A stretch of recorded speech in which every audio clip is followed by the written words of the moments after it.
Hey everybody. Well, it's a beautiful day today, 30 degrees, and I decided to get out, do a little cutting here, try to just feed the deer a little bit more today, work on a bedding area. So this is one that's, I don't know, 6 years old, probably 5 years old, this bedding area.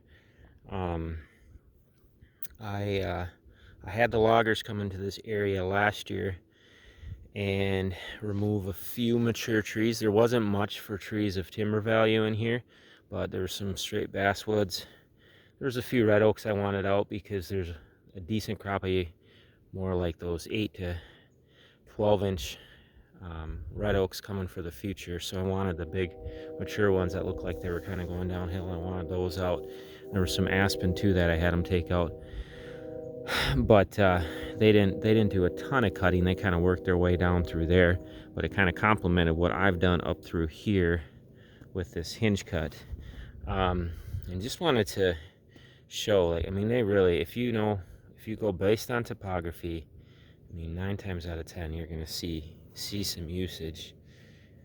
Every time I've cut something where it's an area I know a deer would naturally want a bed, if they had the security cover that they crave, they tend to use it. So here's a point, and I have a bed here. This one's fresh.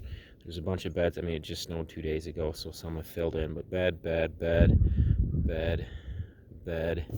There's an old bed here, and just all the way through this, I mean, they're bedding. There's a bed right there, kind of working up through the point right here. But this is a spot a deer would want to bed because they have a great vantage point. Got this old hinged basswood here, and I have that nice little canopy. So that's why I think I got 3 beds scattered right underneath right here. And yeah, they use it. They're not bedding on the slope.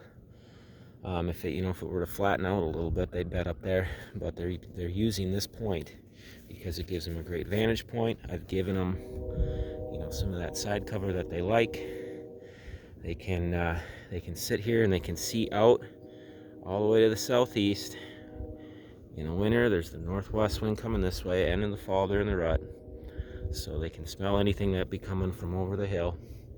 I mean, they have everything they need right in this spot. So when I first got in here, this was the first spot I cut because I knew this is where they would want a bed. Now, it was 5 years ago, and you can see I did remove canopy, but I haven't got a ton of regen yet, and that's because I just didn't have enough cut here. So what has come, I mean, the deer are doing a really good job.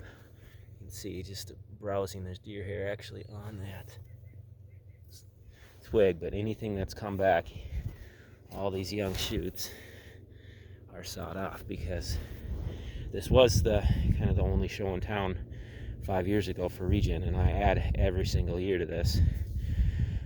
But just with our high deer numbers, the deer do a good job keeping that regen in check. So that was another reason I wanted the logger to come through and take out some trees, because that's going to get more regen down where the logging was, and hopefully get this area to just thicken up a little bit more so it feels even more secure. Another thing, so this basswood, I mean, the trunk's alive, this part's dead. That doesn't mean it's still not serving a purpose. Like, the deer are bedding right underneath it. I mean, you can see there's a bed there, there, there, there, there, there, there.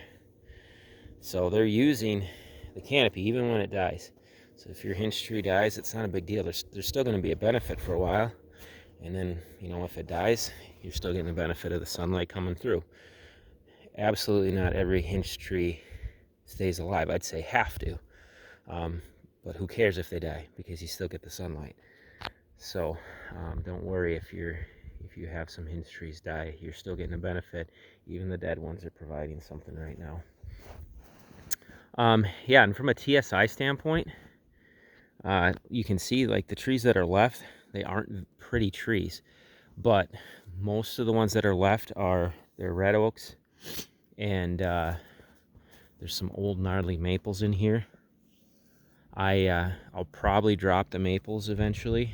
They had the little saw today, so I didn't do any of that. But the oak trees, of course, I'm going to leave because I don't care about timber value, I care about food. So if I do have a couple of gnarly oaks that the loggers didn't take, they're still kicking out acorns, I'll leave them. But if they're, you know, on their way out, I might drop them. There are some spots where I have to leave trees that, you know, like a knotty maple or something, because if I drop it, it doesn't work well with what I already got set up underneath it, and that's okay too. I'm not going for aesthetics here. I'm not going for timber value. I'm going for what is going to be the most productive for deer. What I like to do, so I ran this off for maybe 20 minutes today. I like to leave a few trees that for the future to drop too, because, you know, right now it's a high stress time. I came in here today because it's 30 degrees, and even if I bumped a deer, which I did, there were deer bedded up over off the next point, and they just moved, I think, down into the bowl back behind there. But it's 30 degrees today. It's a low stress day. This is a good time to cut.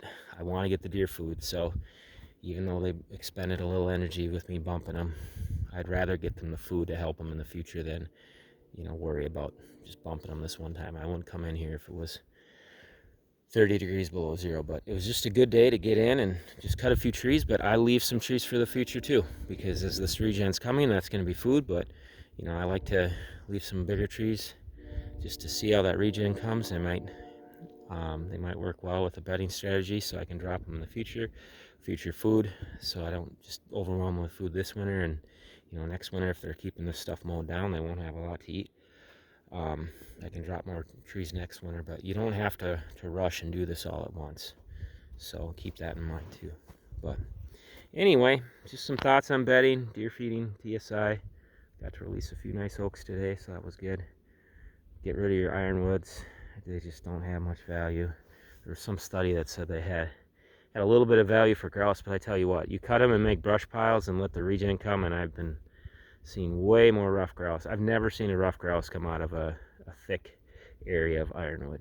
I don't know what the study was looking at. I haven't read that one too in depth, so maybe there was something to it, but I think regen, brush piles, hinge cuts, those work way better for grouse, in my opinion, from what I've seen, than just a area of ironwoods, because there's nothing growing underneath them. They overtake the canopy. So that was something else I did today, was drop some ironwoods to let some future regen come.